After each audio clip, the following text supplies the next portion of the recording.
होइन होइन, हामी क्रिस्चियन चर्चेसहरूलाई गल्ती म्यासेज होइन, हामीले त गैर इसाईहरूलाई अन्य धर्मावलम्बीहरूलाई चाहिँ गल्ती म्यासेज दिइरहेका छौँ। यसै कारणले गर्दा हाम्रो क्रिस्चियनहरूको यही र भएको कारणले गर्दाखेरि नेपालमा क्रिस्चियनहरूलाई कसैले पनि पत्याउँदैनन्, कसैले पनि मान्छे गन्दैनन्। कल्चरको कुरा गर्दैछु मैले, यो कल्चरको कुरा गर्दैछु। महासङ्घ चाहे जोसुकै होस्, यहाँका अग्रजहरूलाई र यहाँका पुराना सङ्घ संस्थाहरूलाई हामीले रेस्पेक्ट गर्नुपर्छ, उनीहरूको आशीर्वाद लिनुपर्छ। अनि उहाँहरूले मलाई दिनुहोस् भन्दाखेरि त जसले पनि दिन्छ नि त। यहाँ दुईवटा कुरा, यहाँ महासङ्घ अलिकति राजनीतिक, मैले किन भने भनेदेखि सुन्नुहोस् न, हो उहाँहरूको राजनीतिक किन देखिन्छ भनेदेखि बढी अब त्यहाँका मन्त्रीहरूसँग हामीले यो हामीले चाहिँ मन्त्रीसँग चाहिँ यो किसिमको हामीले सहमति गरेका छौँ, माग राखेका छौँ भन्ने, हामी तथ्याङ्क विभागमा गएर चाहिँ हामी तथ्याङ्क विभागबाट लिएर आएका छौँ, निर्वाचन आयोगमा हामी गएका छौँ, हो एनसिएसबाट 4 जना महासङ्घबाट चाहिँ जम्मा भएर, हो अहिले उहाँले एउटा संस्था बनाउनु भएको छ अरे एनसिएसले चाहिँ। सुनलाई टल्काइ राख्नु पर्दैन, स्याउलाई चाहिँ अर्को स्याउ टल्काएर नाम दिनु पर्दैन। एनसिएफ भनेको इतिहास बोकेको मण्डली हो। स्वार्थ नभने इस्युजहरू, राजनीतिक इन्ट्रेस्ट भन्छ नि, हो चाखहरू, राजनीतिक विषयका कुराहरू छन्। र अब एनसिएसको के छ भन्दाखेरि कमसेकम केही न केही चर्चहरू छन्, एनसिएफको चाहिँ पूर्ण रूपले आत्मिक देखिन्छ। एउटा सामाजिक अथवा एउटा सङ्गठन हो, कोसँग जान्छ त? हुनेसँग हुनसँग नमागेर हुनेको भर्खरै फोर्न खोज्छ भनेदेखि त्यसको प्रत्युत्तर त जसले नि पाउँछ। र कोही शक्ति चाहिँ नहोला, तर केही स्वार्थ चाहिँ होला, त्यो चाहिँ म भन्न सक्छु। किन केही स्वार्थहरू छ भनेदेखि स्वार्थ छैन भने किन लड्नु पर्यो? कस्तो जसले गर्दा पनि त भयो नि।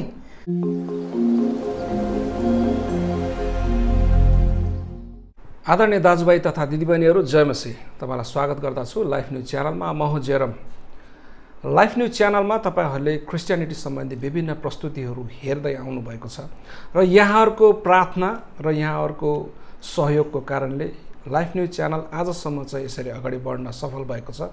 यहाँलाई धेरै धेरै धन्यवाद छ। यदि तपाईँले पहिलोपटक लाइफ न्युज च्यानललाई हेर्दै हुनुहुन्छ भने कृपया सब्सक्राइब गरिदिनु होला। हाम्रो भिडियोहरू तपाईँलाई मनपर्छ भने लाइक र सेयर पनि गरिदिनु होला, ताकि अरूले पनि हेर्न सक्नुभएको होस्। र यहाँहरूको कमेन्टको पनि, अमूल्य कमेन्टको पनि म अपेक्षा गर्दछु। त्यसकारणले कमेन्ट सेक्सनमा कमेन्ट पनि गर्नुहुन हार्दिक अनुरोध गर्दछु। र साइडमा रहेको बेल आइकन पनि क्लिक गर्नुभयो भने तपाईँले हाम्रो नयाँ भिडियो अपलोड हुने बित्तिकै नोटिफिकेसनमा तुरुन्तै पाउनुहुनेछ। त तपाईँले हेरिसक्नु भएको छ कि आजको थम्बनेलमा आजको विषय चाहिँ अलिकति गम्भीर छ, किनभने 2078 सालमा जनगणना गर्दैछ सरकारले र केन्द्रीय तथ्याङ्क विभागले नेपालका क्रिस्चियनहरूको जनसङ्ख्या कति छ भनेर त्यो आँकडा निकाल्ने क्रममा नेपालको जुन क्रिस्चियन सङ्घ संस्थाहरू छन्, जो छाता सङ्गठन भनौँ, यहाँ चाहिँ एउटा मात्र होइन, दुईवटा मात्र होइन, 3-3वटा छाता सङ्गठनहरू छन्। यो छुट्टा छुट्टै सङ्गठन हुनुको आफ्नै विभिन्न पीडाहरू होला, आफ्नै कुनै कारणहरू होला, त्यतातिर नजाउँ, त्यो कुरा नै पनि हामी पछि खोल्न सक्छौँ। तर मैले आजको यो भिडियोमा यसै सम्बन्धी केही जानकारीको निम्ति तपाईँहरूको सामु एकजना व्यक्तित्वलाई निम्ताएको छु। हामी खुलेर कुराकानी गर्नेछौँ र आजको यस भिडियोमा साथ दिनको निम्ति पोखराकै कनान ब्याप्टिस्ट चर्चका सिनियर पास्टर डाक्टर सामुएल सङ्ग्राम राईज्यूलाई मैले निम्तो गरेको छु। र उहाँ चाहिँ युनाइटेड ब्याप्टिस्ट चर्चका महासचिव पनि हुनुहुन्छ र साथमा भोइस नेपाल भन्ने एउटा संस्था छ, त्यो संस्थाको पनि उहाँ चाहिँ अध्यक्ष हुनुहुन्छ। र साथै उहाँ एनसिएसको पनि स्थापनाकालदेखिकै एउटा अभिन्न अङ्ग रहेर आउनुभएको छ। र आउनुहोस् उहाँसँग कुराकानी गर्नेछौँ उहाँकै मुखबाट। पास्टरजी जय मसीह। जय मसीह। यहाँलाई स्वागत छ लाइफ न्युज च्यानलमा। धन्यवाद। हजुरले जुन अहिले हाम्रो विषय छ, यो यहाँलाई चाहिँ कति गम्भीर रूपले हेर्नुभएको छ, कति नजिकबाट हेर्नुभएको छ, त्यो आज हामी प्रस्तुत गर्नेछौँ हाम्रो दर्शकवृन्दहरूलाई। सबैभन्दा हाम्रो विषय यही नै रहनेछ कि जनगणना हुँदैछ 2078 सालमा र नेपालको क्रिस्चियनहरूको तर्फबाट नेतृत्व कसले गर्ने, कसले चाहिँ केन्द्रीय तथ्याङ्क विभागसँग सहकार्य गर्ने भन्ने कुरामा यो 3वटा संस्थाहरू छन् नेपालमा, छाता संस्थाहरू छन्, एनसिएफ, एनसिएस र एफएनसिएन भनेर। अब यिनीहरूको बिचमा जुन घम्साघम्सी भयो जस्तो देखिएको छ अब भए जस्तो भएको हो कि वा भएकै हो? हजुरले भनिदिनुहोस् न। अब सबभन्दा पहिला त तपाईँले के भन्नुभयो भनेदेखि अब के भनेदेखि गम्भीर रूपले गहिरिएर मैले हेरिरहेको छु, बुझी पनि राखेको छु। किनभने म पनि एउटा नेपालको क्रिस्चियन हुँ, एउटा नेतृत्व पङ्क्तिमा अथवा एउटा अगुवाको रूपमा रहेको कारणले गर्दाखेरि। अनि यो चासोको विषय मेरो मात्रै नभएर सारा क्रिस्चियनहरूको लागि हो। र अब तपाईँले अघि भनिहाल्नुभयो यो संवेदनशील मात्रै नभएर यो एकदमै भनौँ न कन्फ्युज अल्लमल्ल पार्ने परिस्थितिहरू पनि हामीले देखिरहेका छौँ। त एउटा कुरा तपाईँले घम्सीको कुराहरू चलाउनु भयो। अब यसलाई के हुन्छ भनेदेखि हामी क्रिस्चियनहरूको चाहिँ घम्सी चाहिँ हुँदैन हो, तर यो अधिक तरिकाले यसलाई के भन्छ भने क्रिस्चियनहरूले चाहिँ हट वार गरेर चाहिँ देखाउँदैनन्। किनभनेदेखि उनीहरू तर यो घम्सी चाहिँ यो तरिकाले हामीले बुझ्नु पऱ्यो कि यो शीत युद्ध हो, एकले अर्कोलाई बाटो छेक्ने, सिधै बाटोमा सुतेर नछेक्ने हो, तर विचारहरू तेर्स्याएर असहमति जनाएर अप्ठ्यारोमा पारेर र चाहिँ अरूलाई भड्काव गरेर अरूमा चाहिँ भाँजो हालेर यस्ता किसिमका युद्धहरू भइरहेका छन्। तर यो अवस्थामा हेर्दाखेरि केही युद्ध नै नभनौँ, तर कसले यो गर्ने, कसले गर्नु पाउनुपर्छ अथवा यसको जस कसले लिने, कसले नेतृत्व गर्ने, त्यसमा चाहिँ मैले नेतृत्व पाउनुपर्छ भन्ने कुराहरू मैले नै पाउनुपर्छ, मैले नै पाउनुपर्छ भन्ने कुराहरूको चाहिँ एउटा वाक युद्ध। अनि कतिपटक चाहिँ एउटा मैदानमा उत्रेर त्यो किसिमका युद्धहरू चलिरहेको चाहिँ मैले देखेर चाहिँ वैचारिक हजुरले चाहिँ यसमा कसले यो जिम्मा लिनुपर्छ भनेर कुन हैसियतले चाहिँ बोल्न सक्नुहुन्छ त? त्यसो अब हैसियतको कुराहरू भन्दाखेरि त अब हामीले चाहिँ इतिहासलाई पनि केलाउनु पर्ने हुन्छ हो। हैसियतभन्दा अगाडि अलिकति इतिहासका कुराहरू गरौँ न होइन। हामीले चाहिँ हैसियत कसको कति छ भन्ने कुरो त मैले त कसैलाई तौलेर सक्दिनँ। अब महासङ्घको कति ठुलो शक्ति छ उसले म बलियो छु भन्दै होला, एनसिएसले पनि म एकदमै शक्तिशाली भनेर भन्लान्, एनसिएफले पनि त्यो कुरा भन्लान्। तर यी सबै कुराहरू तौलिँदाखेरि एउटा न एउटा परिवारमा, एउटा न एउटा समुदायमा, समाजमा एउटा कल्चर हुन्छ हो। अब हामीले चाहिँ कल्चरको कुरा गर्नुपर्छ। कसले नेतृत्व गर्ने भन्दा मुख्य कुरा चाहिँ हामीले कल्चरको कुरा गर्नु पर्यो। त्यो कल्चरलाई गर्दाखेरि चाहिँ कल्चरलाई कुरा गर्दाखेरि यहाँको इतिहास बोकेको संस्था भनेको चाहिँ एनसिएफ हो। एनसिएफ हो जो 2017 सालमा चाहिँ नेपालका पहिलो मण्डली भनेर पनि इतिहासमा देखिएको, बुझिएको, लेखिएको दाउद मुखिया, रामगढ चर्चका पास्टर दाउद मुखिया, अनि दाउद मसी, हरिबहादुर थापा पोखराका व्यक्तित्वहरू, तिरबहादुर देवान भक्तपुरको। कति सालमा स्थापना भयो? 2017 सालमा। 2017 सालमा स्थापना भएको एनसिएफको नम्समा अहिले आएर यतिका वर्षपछिको यो जनगणना सम्बन्धी काम गर्नुपर्छ, नेतृत्व लिनुपर्छ भन्ने तिनीहरूको नम्समा होला त यो कुरा? नम्समा यो कुरा छैन, अथवा छ कि छैन भन्ने कुरा चाहिँ त्यो हो कि। तर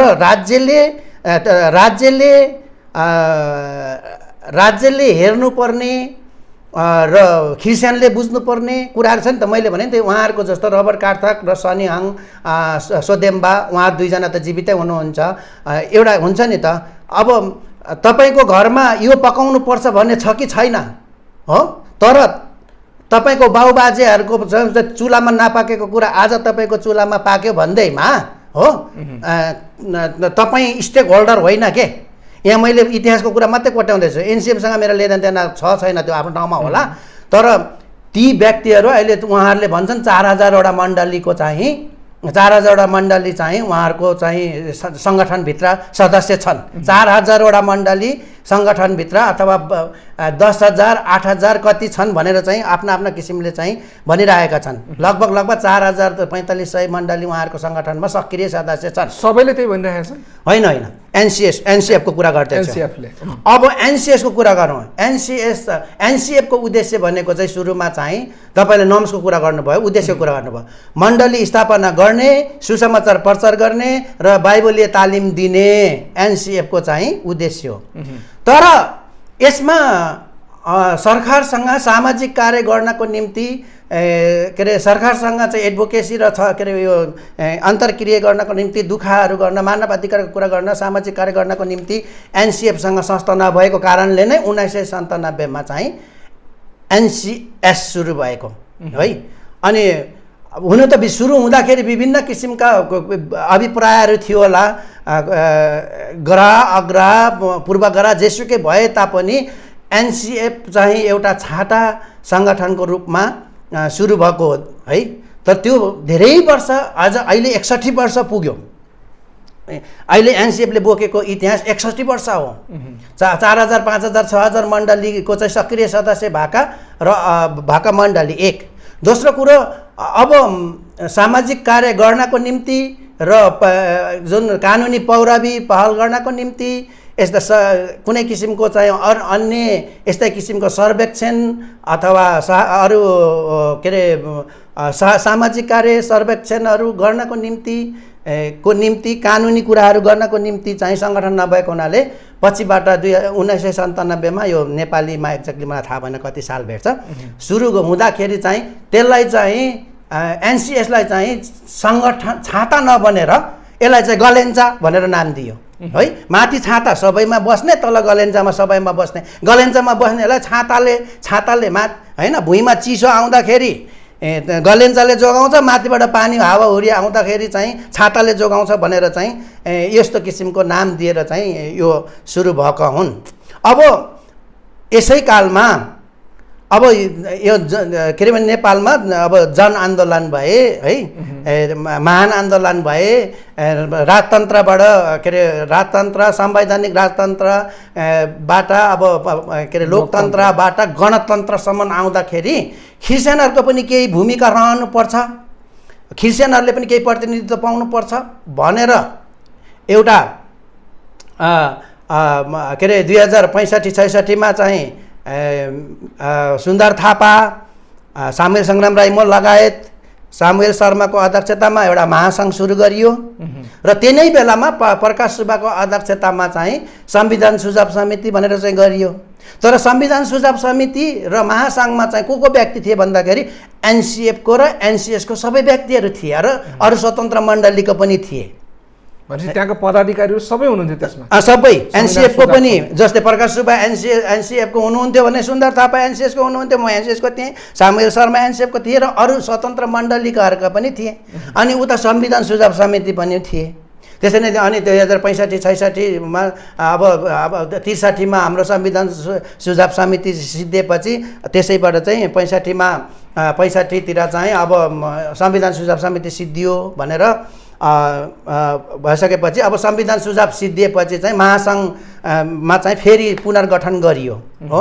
पुनर्गठन गर्दाखेरि सुन्दर थापाको अध्यक्षतामा चाहिँ यो 66-67 मा सुन्दर थापाको अध्यक्षतामा चाहिँ महासङ्घ भएर खडा भयो। अनि यसको उद्देश्य चाहिँ के थियो भनेदेखि चियानहरू विश्वासीहरूको लागि, ख्रिस्चियनको लागि चियानको लागि सरकारसँग माग गर्ने, नेपाल सरकारसँग ख्रिस्चियनहरूको पनि प्रतिनिधित्व हुनुपर्छ भनेर माग गर्ने र अरू सामाजिक कार्य गर्ने, एडभोकेसीहरू पनि गर्ने भन्ने कुराहरू चाहिँ हाम्रो उद्देश्यमा थियो, महासङ्घको उद्देश्यमा पनि। त्यसैले गर्दाखेरि अब महासङ्घ त अनि त्यसपछि 68 सालमा अब एनसिएफ 17 सालमा जन्म भयो, 56 सालमा दर्ता भयो हो। एनसिएफ 97 2002 तिर चाहिँ दर्ता भयो भनेदेखि महासङ्घ चाहिँ 2068 सालमा आजभन्दा लगभग त्यही 9-10 वर्ष अगाडि दर्ता भयो। अब मैले भने नि कसले गर्न पाउनुपर्छ भन्ने कुराहरूमा चाहिँ अब महासङ्घ छ, एनसिएफ छ, एनसिएस छ। अब एनसिएफले चाहिँ एनसिएसले नै यो कार्य गर्ने भनेर चाहिँ एकबद्धता जनाएको हो। अब कुरो रह्यो महासङ्घ र एनसिएसको कुरा रह्यो। अब कसले गर्न पाउने भनेर भन्दाखेरि मैले चाहिँ के देख्छु भनेदेखि अब महासङ्घको एजेन्डामा उहाँले चाहेको भएदेखि चाहिँ उसले चाहिँ महासङ्घले चाहिँ मैले देखेको चाहिँ एनसिएफ र एनसिएसको आशीर्वाद लिनु पर्थ्यो as a Christian culture, political culture भनौँ, सोसियल कल्चर भनौँ अथवा क्रिस्चियन कल्चर। किनभने मण्डलीहरू स्थापना गर्ने त ऊ हो नि त। आज महासङ्घले चाहिँ नै नेतृत्व गरे तापनि कुनै फरक पर्दैन। तर उसले कसको गर्दैछ त भन्दाखेरि एनसिएफको मण्डली, एनसिएससँगको सक्रिय मण्डली सदस्य भएको मण्डलीहरू चाहिँ त उसले त सेन्सस गर्दैछ नि, जनगणना गर्दैछ नि त। महासङ्घ त संस्था हो नि, ऊ त मण्डली होइन नि त।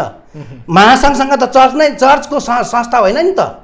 भने एनसिएस र एनसिएफ भनेको चाहिँ चर्चको संस्था हो है, चर्चको छाता हो, चर्चको गलेन्चा हो। भनेपछि महासङ्घ एउटा अर्गनाइजेसन भइसकेपछि, एउटा संस्था भएपछि उसले महासङ्घले आफै महासङ्घको सुरुवातीको संस्थापक हामी महासङ्घ म महासङ्घ भएर बोल्दाखेरि हामीले चाहिँ एनसिएस र एनसिएसको जुन एनसिएफ इतिहास बोकेको, इतिहास आफै बोल्छ, इतिहास बोकेकोसँग आशीर्वाद लिएर सल्लाह सुझाव लिएर यो काममा गरेको भएदेखि राम्रो हुन्थ्यो, राम्रो हुन्छ। एनसिएस एउटै विचार भएको र एउटै दर्शन भएकोसँग सहकार्य गरेको भएदेखि राम्रो हुन्थ्यो। भनेपछि अब अहिलेको हालमा कसले गर्नुपर्छ भन्दाखेरि अब म्यान्डेट पाए महासङ्घले गर्दा पनि भयो, तर पुराना किसिमको अलिकति लामो इतिहासलाई हेर्ने भनेदेखि यो कार्य चाहिँ एनसिएसले पाएको, एनसिएफको पनि एकबद्धता भएको र एनसिएफ र एनसिएस गलेन्चा र छाता भएको कारणले गर्दाखेरि यिनीहरूको चाहिँ भएको हुनाले अब मण्डली के अरे यो चाहिँ एनसिएसले गर्नुपर्छ नै भन्ने पनि मेरो चाहिँ थमै छ। एनसिएसले पनि यस्तै कामहरू जस्तो हजुरले भन्नुभयो कि वकालत गर्ने विभिन्न कामहरू चाहिँ विगतमा गरेको थियो कि त्यस्तो कुनै उदाहरण छ? गर्दै थियो, गरिराखेको छ नि। अब उदाहरण भनेको त अब विभिन्न किसिमका जेल नेल परेका, अभावमा परेका, अप्ठ्यारोमा परेकाहरूलाई अब मसँग डाटा त छैन हो, हामी त महासङ्घको पनि मसँग सबै कुरा डाटा त छैन नि होइन। विज्ञप्ति दिएकै सबै कुरा त होइन नि, विज्ञप्ति त उहिलेदेखि दिएको, विज्ञप्तिलाई गर्ने भनेदेखि त जसले पनि दिएका छन् होइन। तर खाट रूपमा डटेर लडेर अगाडि बढेर सङ्घर्ष गरेको त कसैले पनि छैन हो। केही न केही त गरेर सबैले केही न केही गरेका छन्। तर यस्तो हो, एनसिएसले चाहिँ केही मात्रामा पुरानो भएको र गर्दै आएको कुरो चाहिँ हो, चाहे त्यो विज्ञप्ति मात्रै होस् चाहे पौरवी पहली मात्रै होस्, गर्दै आएको कुरो हो। यसमा क्रिस्चियन महासङ्घको दम्ब भन्न सुहाउँछ कि अथवा एनसिएफलाई नपत्याएको भन्न सुहाउँछ कि के भन्न सुहाउँछ होला तपाईँको दृष्टिकोणमा?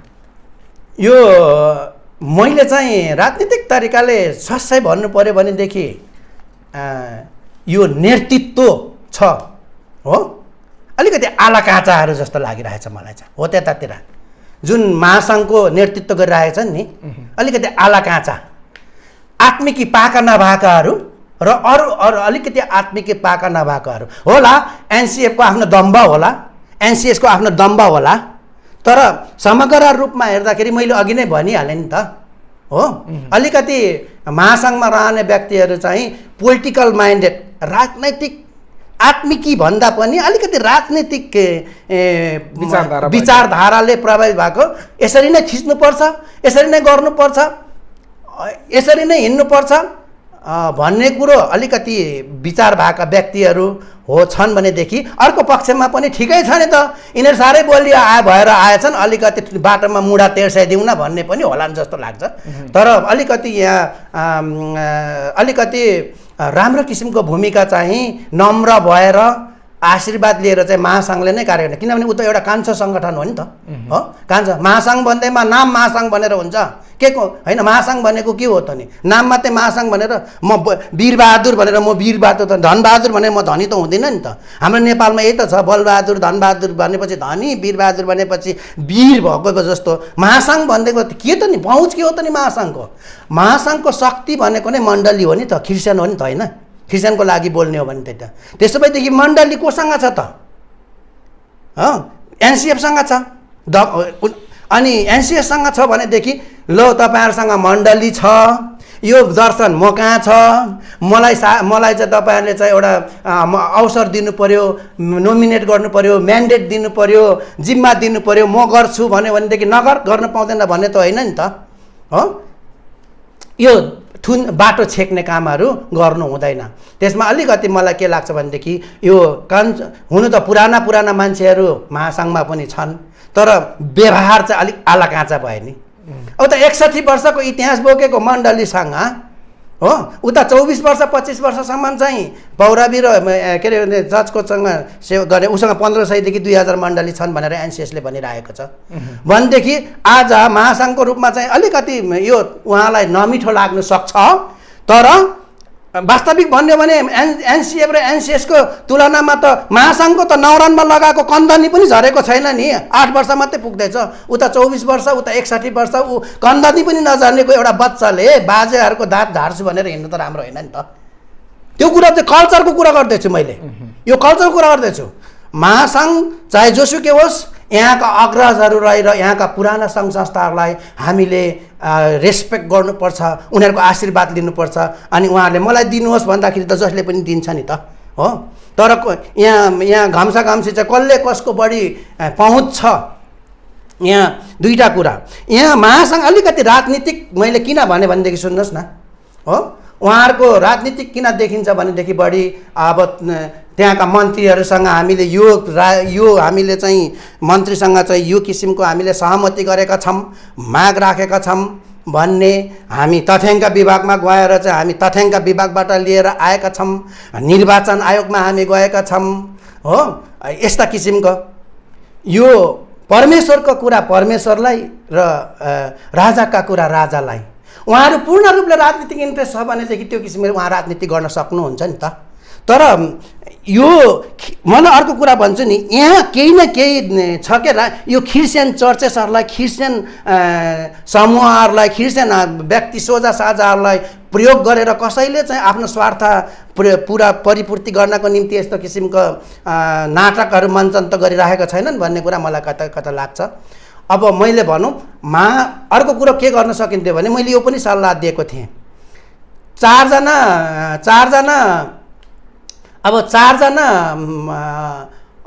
के अरे एनसिएफबाट, 4जना एनसिएसबाट, 4जना महासङ्घबाट चाहिँ जम्मा भएर हो। अहिले उहाँले एउटा संस्था बनाउनु भएको छ अरे, एनसिएसले चाहिँ नेपाल के अरे एनसिसिएस भन्छ अरे, नेपाल क्रिस्चियन चर्च सेन्सस के भनेर चाहिँ कमिटी बनाएको छ अरे। 12जना हुन्छ, 3वटा संस्थाहरू चाहिँ संयोजक बस्थ्यो हो कि होइन। यो संस्थाले चाहिँ काम गर्थ्यो, सजिलो थियो नि। अब त्यसले गर्दाखेरि जम्मैले चाहिँ हामीले नै भनौँ न, विशेष गरिकन हामीले नै यसको स्टेक होल्डर, हामीले जिम्मा पाउनुपर्छ, हामीले गर्नुपर्छ भन्ने कुरा। अब महासङ्घले 2017 सालमा चाहिँ हामीले चाहिँ त योजना बनाएको थियौँ भन्छ, एनसिएसले हामी 2011मै बनाएको थियौँ भनेर भन्छ। ठिक छ, 11मा बनाए पनि 17मा बनाए पनि उहाँहरूले त के अरे भनेदेखि एकले अर्कोलाई श्रेष्ठ सम्झेर चाहिँ यो कार्य गर्नुपर्छ। यहाँ एकले अर्कोलाई श्रेष्ठ नसम्झेकै कारणले, तर यसमा कसको गहन भूमिका रहन्छ भनेदेखि मैले चाहिँ भन्नुपर्दा एनसिएफलाई हामीले भुल्नुहुन्न यो देशमा हो। सुनलाई टल्काइ राख्नु पर्दैन, स्याउलाई चाहिँ अर्को स्याउ टल्काएर नाम दिनु पर्दैन। एनसिएफ भनेको इतिहास बोकेको मण्डली हो। एनसिएफसँग उनीहरूले आशीर्वाद मात्रै लिनु पर्थ्यो। एनसिएस एउटा गलेन्चाको रूपमा खडा भयो तापनि उसानी मण्डली छ।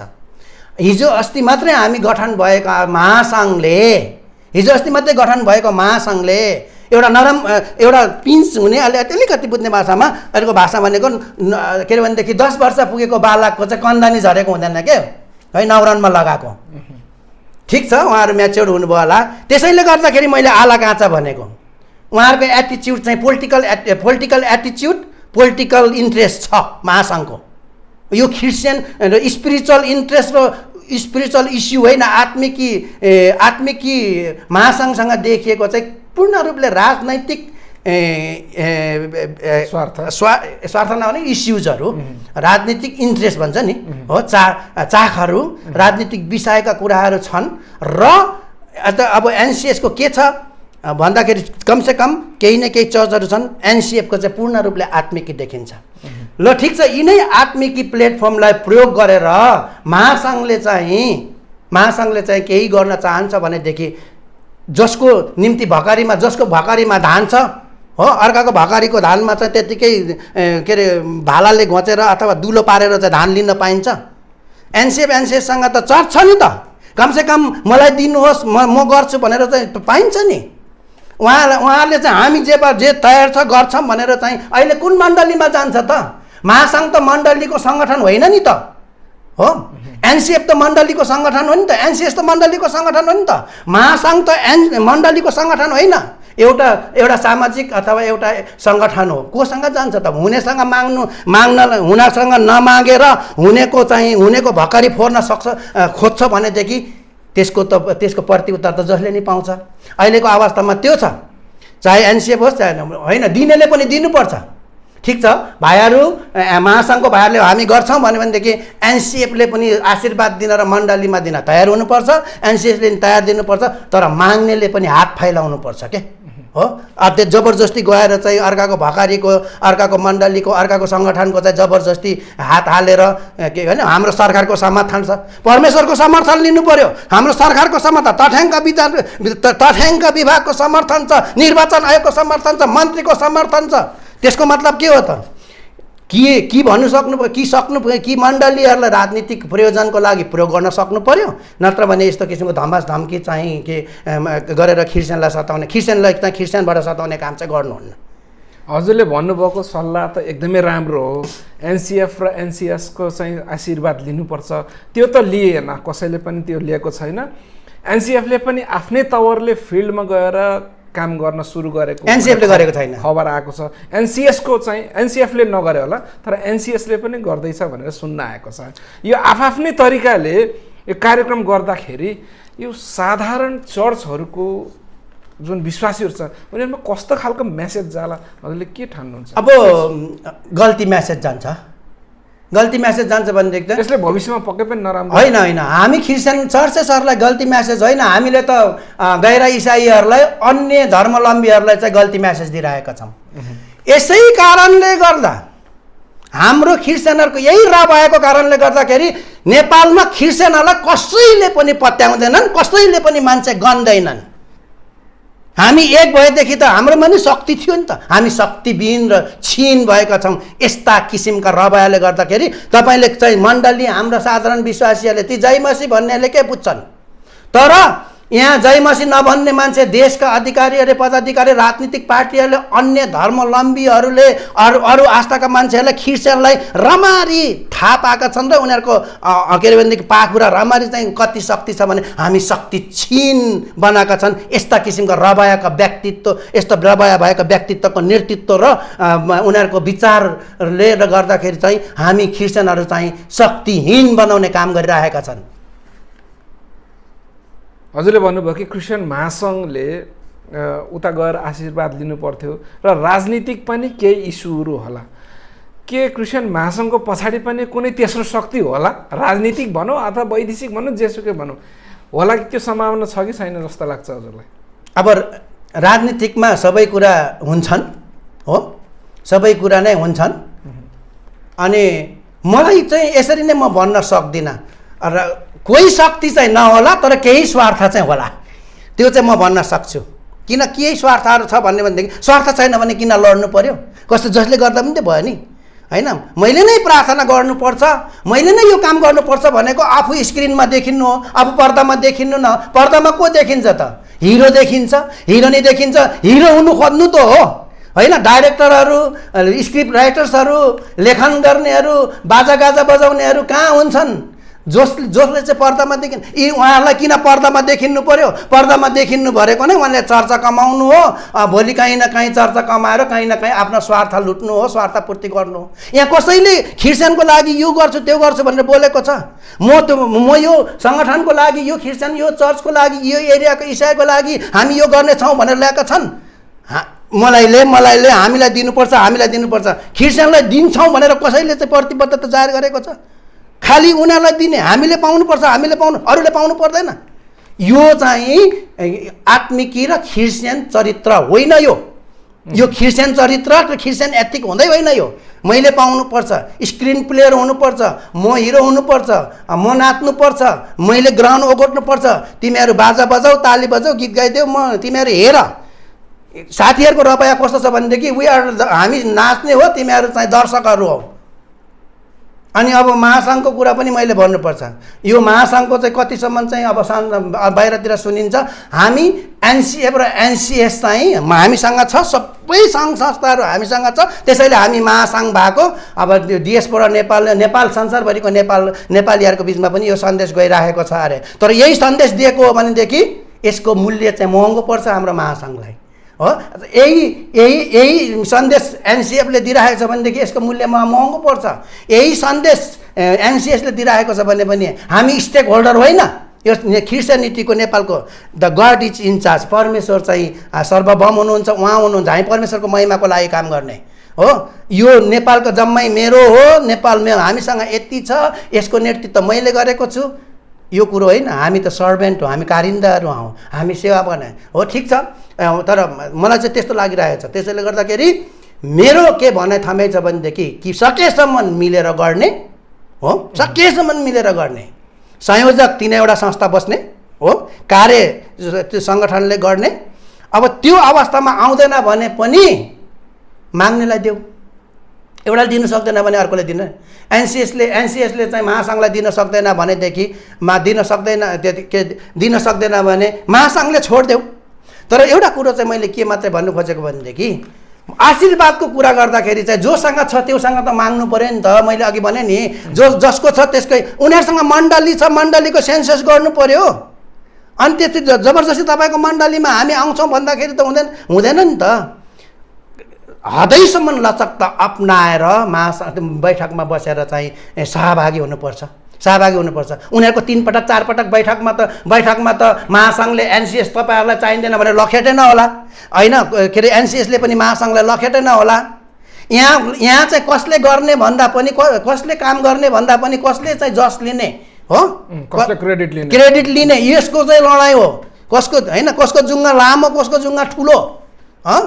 तर मैले एउटा कुरा चाहिँ के भन्नुपर्छ भनेदेखि यस्तो अवस्थामा यो सेन्सस लिने काममा महासङ्घले चाहिँ आशीर्वाद लिनै पर्छ। किनभनेदेखि चर्च उहाँसँग भएका चर्चको चाहिँ संस्था होइन त्यो। एनसिएस र एनसिएफ चाहिँ चर्चको संस्था हो। चर्च चाहिँ उनीहरूसँग छ। ऊ एउटा होइन, ठिकै छ, उसको पनि अधिकार छ होइन, गर्ने अधिकार त छ नि त।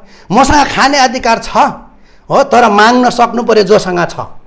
एनसिएस र एनसिएफसँग चाहिँ चर्च छ भनेदेखि चाहिँ तपाईँहरूसँग चर्च छ, हामीलाई सिफारिस गर्नुहोस् भन्नु सक्नु पऱ्यो कि परेन? हजुरले घरिघरि यही कुरो भनिराख्दाखेरि मलाई खड्केको कुरो के यसको विषयमा चाहिँ सँगै मिलेर जाउँ न, अगाडि बढौँ भनेर कहिले पनि छलफल भएकै छैन होला त? एकचोटि पनि धेरै पटक भएका छन् अरे। मैले पास्टर दिल्लीराम पौडेलसँग पनि कुरा गरेँ, के अरे एनसिएसको महासचिव है, एनसिएफको महासचिव शेर एसीसँग पनि, पास्टर एल्डर शेर एसीसँग पनि कुरा गरेँ बार भएको। अनि एनसिएफको प्रेसिडेन्ट हनुक तामाङसँग पनि मैले कुरा गरेँ। अनि मैले के अरे महासङ्घको अध्यक्षसँग पनि कुरा गरेँ, अनि त्यसपछिबाट महासङ्घको सद्भव के संयोजक अमेरिकाको हाम्रो डाक्टर गुरुङ, मेगी गुरुङसँग पनि कुरा गरेँ। अरू व्यक्तिहरूसँग पनि मैले चाहिँ कुरा गर्दाखेरि चाहिँ अब एकले अर्कोलाई दोषारोपण गर्ने आफ्नो ठाउँमा होला। मैले गर्दाखेरि कसले जस लिने भन्ने नै लडाइँ चाहिँ हो। तर जसले लिएर, तर अहिले जो चाहिँ आफ्नो तरिकाले जाने भनेर भनिरहेछ, यसले ठुलो कन्फ्लिक्ट उत्पन्न हुन्छ।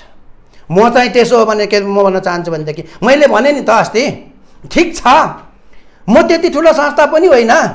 हामीसँग 400वटादेखि 500वटा मण्डली होलान् हाम्रो युनाइटेड ब्याप्टिस्ट चर्च काउन्सिलमा। कमसेकम म त भन्न सक्छु नि त, 500वटा मण्डली, कुनै पनि मण्डलीहरूलाई यो सबै किसिमको कन्फ्युजनहरू हो नदिनुहोस् भन्नु त मैले सक्छु नि महासचिवको हैसियतले होइन। त्यसमा पनि उनीहरू मण्डलीको स्वतन्त्रता होला, तर केही न केही त भन्नु सकिन्छ नि त। त्यसरी यो चाहिँ यो छ एउटा ल ठिक छ, तर त्यसरी भन्दाखेरि पनि उहाँले के भन्नुभयो भनेदेखि मलाई एक दुईजना साथीहरूले नामै त तोक्दिनँ, तपाईँहरूले दुई चारजनाले नदिएर केही पनि हुँदैन, जतिले दिन्छन् त्यतिलाई लिन्छु भनेर चाहिँ कतिले भनेका छन्। त्यो चाहिँ दम्भ हो, त्यो चाहिँ घमण्ड हो। परमेश्वरले त्यस्तो घमण्डलाई एक दिन एक ठाउँमा लगेर टोल्नुहुन्छ। मलाई खुद भनेका छन् कि तपाईँले नदिएर केही हुँदैन, तपाईँको मण्डलले केही पनि नदिएर हुँदैन, केही पनि हुँदैन, जतिले दिन्छन् त्यतिको लिन्छौँ। अब एनसिएफले भन्छ, एनसिएसले भन्छ जतिले दिन्छन् त्यतिले लिन्छन्, महासङ्घले भन्छ जतिले दिन्छ त्यतिले लिन्छौँ। अनि यो आधी पाकेको रोटी कसले खाने हो? कहाँ लगेर बुझाउने यो तथ्याङ्क? कसले मान्यता दिने? मैले सुन्नुहोस्, अर्को कुरा पनि गर्छ, यस्ता किसिमका तपाईँले आदि तथ्याङ्क बतलेको हामी मान्ने गर्दैनौँ भन्दाखेरि मलाई कसैले चाहिँ विप्लवको यो भन्नु त कति हुन्छ होइन? नेपाल सरकारलाई मान्यता नदिएर विप्लव चाहिँ विद्रोह गरेर आएको छ, के हुन्छ भनेर मलाई विप्लवसँग तुलना गरेका छन् भनेपछि तपाईँ बुझ्नुहुन्छ कतिसम्मका ख्रिस्टियनहरू गिरेर बोल्दो रहेछन्। ख्रिस्टियनको नेतृत्व, हाम्रो नेतृत्व गर्ने व्यक्तिहरू, ठुल्ठुला व्यक्तिहरू भन्दा कतिसम्म गिरेर बोल्दो रहेछन् स्वार्थको लागि भनेर चाहिँ यहाँनिर चाहिँ खोज्नु परेन। मलाई यतिसम्म भने कि विप्लवले विद्रोह, मैले भने तपाईँहरूले यस्तो किसिमको कार्य गर्नुहुन्छ भने हामी मान्यता दिँदैनौँ तपाईँहरूको सेन्ससलाई भन्दाखेरि सरकारको कुरा मान्यता नदिएर विप्लव गएको छ भनेको के हो त? मलाई विप्लवसँग मान्यता होइन, एउटा ख्रिस्टियनहरूको रूपमा, ख्रिस्टियनको रूपमा चाहिँ मलाई विद्रोहीको रूपमा चाहिँ उनीहरूले उपमा दिएर बोलेको हो कि होइन? यतिसम्म गिरेर बोल्दैछन् हाम्रो स्क्रिन होल्डरहरू, पर्दामा नाच्नेहरू भनेपछि अब ख्रिस्टियनहरूले चाहिँ सोच्नु पर्यो यिनीहरू को हुन् भन्ने कुरा त हामीले चाहिँ अब हामी यिनीहरू प्रयोगवादी हुन्, हामी मण्डलीहरूलाई, उनीहरूले अर्जेको मण्डली हो र होइन, उनीहरूले दुःख गरेको हो र हामीले परमेश्वरले हामीलाई दिनुभयो र दुःख गरेर अर्जेको मण्डलीमाथि उहाँहरूले हाइकम जमाउनु मिल्छ? यस्ता किसिमको चाहिँ यस्ता किसिमको अनर्गल र तल्लो दर्जाको चाहिँ पास्टरहरूलाई विश्वासीहरूलाई धम्काएर विश्वासीहरूलाई तल्लो दर्जाको हामी जस्तो विश्वासीहरूलाई तल्लो दर्जाको चाहिँ बोली बोलेर त्यसरी बोल्नु मिल्छ भनेपछि अब क्रिस्चियन महासङ्घले पनि तथ्याङ्क सङ्कलनको निम्ति अग्रसर हुने भयो र एनसिएस पनि अग्रसर हुने भयो भनेपछि होइन। महासङ्घको विज्ञप्ति निस्किसकेको छ, हिजो मात्रै पनि अस्तिको पनि विज्ञप्ति निस्किसकेको छ। एनसिएसको पनि उहाँहरूको चाहिँ जिल्लामा कमिटीहरू गठन गरिसक्यो, आफ्नो आफ्नो लडाइँ छ, आफ्नो 2068मा हुँदाखेरि पहिलो के अरे भनेदेखि 1.87 कति चाहिँ देखायो है, पहिला 8%। अहिले अर्को पनि कुरा छ, 30 लाख ख्रिस्टियन छौँ, 30 लाख ख्रिस्टियन छौँ, जसले भन्छ 30 लाख ख्रिस्टियन छन्, ठिकै पनि हो, कति छन् हामीलाई थाहा छैन होइन। यसो भन्यो 30 लाख, यो के को लागि 30 लाख? कसले जनगणना गरेको छ र 30 लाख? नेपाल सरकारको हेऱ्यो भनेदेखि 1.7 भनेको कति लाख हो? 2 करोड 96-97 कति 87-68 लाख हाराहारी 3 करोड नेपालीको बिचमा 1% भनेको 1% भनेको कति 3 लाख होला होइन, 3.5 लाख 4 लाख हो। 30 लाखको चाहिँ कुरा गरिराख्ने छ, ठिकै हो नि त। त्यो 30 लाख छ भने एउटा डेफिनेट डाटामा आउँ, एउटा निश्चित डाटा पत्ता लगाउँ भन्ने त सबैको विचार न हो, त्यसले नै हामीले साथ दिन खोजेको हो। तर अब त्यसरी भन्दाखेरि अब दुई तर्फहरू आउने भए, दुई तर्फ आउँदाखेरि एउटा तर्फले त छोड्नुपर्छ, म चाहिँ भन्छु कि एउटा तर्फले त छोड्नुपर्छ। किन छोड्नुपर्छ भनेदेखि for the sake of the Lord भन्छ कि परमेश्वरको खातिर पनि छोड है। परमेश्वर तपाईँले चाहिँ पुरानो नियममा भन्छ आइएसएलको कथा छ क्या, ए परमेश्वरको खातिर पनि मलाई छोडिदे, मलाई नधाप्पा, मेरो पछि नलाग, मलाई पछि नलाग भनेर दुईजना दाजुभाइहरू चाहिँ नि कुदेका छन् नि लडाइँमा होइन। अर्कोले चाहिँ भाला लिएर खेदेको छ, खेदाखेद गरेका छन्। अन्त्यमा चाहिँ अब उसले चाहिँ के अरे भाला पछाडि हान्दाखेरि अर्को भाइको चाहिँ भुँडीमा रोपिएर मऱ्यो। यिनीहरूको हालत त्यसरी नै हुन्छ होइन। एउटाले हानिदिन्छ, अर्को एउटा न एउटा भाइ त भिक्टिम हुनुपर्छ। बरु अहिले नै प्रार्थना सहित चाहिँ ल त नि मैले यो कुरा छोडेँ भनेर छोड्दा चाहिँ राम्रो हुन्छ। अब कसले छोड्नुपर्छ भन्नु चाहिँ म ठोकेर चाहिँ भन्न सक्दिनँ, तर मैले अघि भने नि एउटा कल्चरको कुरा हो, कल्चरको कुराहरू, कसलाई आदर इज्जत दिनुपर्छ, कोसँग बुद्धि लिनुपर्छ, कोसँग आशीर्वाद लिनुपर्छ, कोसँग ज्ञान लिनुपर्छ भन्ने कुरा चाहिँ थाहा हुनु पऱ्यो नि बाइबलीय आधारमा हो। कमसेकम यो ज्ञान दिनेले पनि कसलाई दिनुपर्छ, कसरी दिनुपर्छ भन्ने कुराहरू चाहिँ लिन पर्यो हो। अब हामी कार्यक्रमको अन्तिममा यो सहकार्य होला नहोला, हजुरले भने चाहिँ कसैले छोड्ला कसैले नछोड्ला त्यो आफ्नो ठाउँमा छ, हामी प्रार्थना गरौँ। तर नेपाल अधिराज्यभरि रहेका मण्डली तथा अगुवाजनहरूलाई यो जनगणना सम्बन्धी विशेष के मेसेज दिन चाहनुहुन्छ हजुरले हाम्रो लाइफ न्युज च्यानलको तर्फबाट? हेर्नुहोस्, पहिलो कुरा त जनगणना हुने कि नहुने हो। होइन, 2078 सालमा होला, 2078 सालमा हुँदाखेरि सबै क्रिस्चियनहरूले इन डिटेलमा है विगत दिनहरूमा केही घटनाहरू घटेका छन्। जस्तै उदाहरणको लागि बलबहादुर मुक्तान बाउको नाम, धर्म के हो? बुद्धिस्ट। कतिजना छोरा छन्? 3 जना, नाता नातिनी 2 जना, श्री बुहारी 5 जना। अनि माथिको बलबहादुर मुक्तान बुद्धिस्ट भएको हुनाले तलतिरका सबै श्रीमती बालबच्चा नाता नातिनी सबै बुद्धिस्ट भए। त्यो किसिमका गणनाहरू जनगणनाहरू भएको छ। किरात, अनि सबै बाउ किरात भएपछि सबै किरात भए। तर एउटा घरमा मुस्लिम पनि हुनसक्छ, बुद्धिस्ट पनि हुनसक्छ, किरात पनि हुनसक्छ, एउटा के अरे यो हिन्दू पनि हुनसक्छ। जनगणना गर्नेले पनि त्यो नछुटाइकन व्यक्ति विशेष व्यक्तिलाई गर्नु पर्यो र दिनेहरूले पनि व्यक्ति भएर चाहिँ आफ्नो आफ्नो आस्था चाहिँ दिनु पर्यो। त क्रिस्चियनहरूले सबैले चाहिँ नआइकन म क्रिस्चियन हो, मेरो बाउ हिन्दू हो, मेरो आमा बुद्धिस्ट हो, म चाहिँ क्रिस्चियन हो भन्न सक्नु पर्यो। त्यसरी दिदियो भनेदेखि क्रिस्चियनको चाहिँ राइट एकदमै ठिक डाटा आउँछ। र त्यो नेपालका क्रिस्चियन दाजुभाइ, इसाई दाजुभाइ दिदीबहिनीहरूले जनगणनामा आउँदाखेरि आफ्नो आस्थालाई नलुकाइकन, नहिचकाइकन, कति पनि ढङ्गनबकिन आफ्नो नैसर्गिक अधिकार स्वतन्त्रतालाई प्रयोग गरेर आफ्नो धर्मलाई चाहिँ पूर्ण रूपले लेखिदिनुहोस् भन्ने कुरा म चाहिँ अपिल गर्दछु। हुन्छ, धन्यवाद डाक्टर सामुएल सङ्ग्रामज्यू, यहाँले अमूल्य समय लाइफ न्युज च्यानललाई दिनुभयो र यो जनगणना सम्बन्धी र विशेष त हाम्रो नेपालमा रहेका क्रिस्चियन छात्र सङ्गठनहरूको बारेमा पनि केही जानकारी दिनुभयो। हजुरले भन्नुभयो चाहिँ साँच्चै नै कसैले छोड्ने अथवा कसैले लिने यो नेतृत्व एउटा त्यो कुरा भयो, समझदारीमा हुन सकेको त्यो कुरा भने हुन सकेको होस्। म अन्तमा त्यही 1-2 कुराहरू म जोड दिन्छु अन्तमा। तर एउटा कुरो हामी जहिले पनि भुल्न नहुने कुरा चाहिँ Christian culture, Christian ethics, social culture बुझ्नुपर्छ। हामीले कहिल्यै पनि के अरे लडेर के अरे भागेर पनि जितिँदैन, लडेर पनि जितिँदैन, मिलेर जितिन्छ हो। मिलेर जितिन्छ भन्ने कुरा, भागेर जितिँदैन, लडेर पनि जितिँदैन, के अरे भागेर पनि जितिँदैन, मिलेर चाहिँ जितिन्छ। मिल्ने हाम्रो हामी ख्रिस्टका मिलापको सन्देश बोक्नेहरू मिलेनौँ भने हो, मिलेनौँ भने हामी सबै हार्छौँ, सबै हार्छौँ। त्यो कुरा चाहिँ आज महासङ्घ एकछिनको लागि ठुलो होला हो, आज एनसिएस ठुलो होला, एनसिएफ ठुलो होला, त्यो आफ्नो ठाउँमा छन्। तर भोलि क्रिस्चियनको नजर, क्रिस्चियनको अनुहारमा धब्बा लाग्दाखेरि महासङ्घ एनसिएस एनसिएफ भनेर भन्दैनन्, क्रिस्चियन भनेर भन्छन्। र यो सन्देशले चाहिँ हामी क्रिस्चियनहरूलाई बढी एकदमै कमजोर यो किसिमका व्यवहार, यस्ता किसिमको रबार एटिच्युडले हामी क्रिस्चियनलाई एकदमै कमजोर बनाउँछ र गैर इसाईहरूलाई चाहिँ मसला हुन्छ। मसला चाहिँ दिने हामी, तरकारी पकाउने उहाँहरू हुनुहुनेछ। अरूलाई, दोस्रो पक्षलाई हामीले कहिल्यै पनि तरकारी पकाउने मौका नदिउँ र यस्ता किसिमका मसला चाहिँ हामीले नबनाउँ, प्रेममा र अनुग्रहमा बाँच्न सिकौँ। त्यो चाहिँ मेरो सन्देश हो हामी सबै दाजुभाइहरूलाई। हुन्छ, धन्यवाद। जय मसीह।